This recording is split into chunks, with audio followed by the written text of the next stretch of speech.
శాశ్వతంగా నిలిచిపోని మమతన్న అమృతంలో మునిగిపోని మనవైన ఈ క్షణాలే అక్షరాలే కృతి లేని ప్రేమ కథగా మిగిలిపోని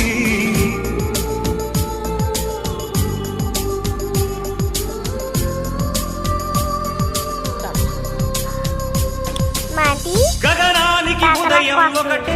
కెరటాలకి సంద్రం ఒకటి జగనంతట ప్రణయం ఒకటి ఒకటి ప్రణయానికి నిలయం మనమై యుగ యుగముల పయనం మనమై ప్రతి జన్మలో కలిశాం మనమే.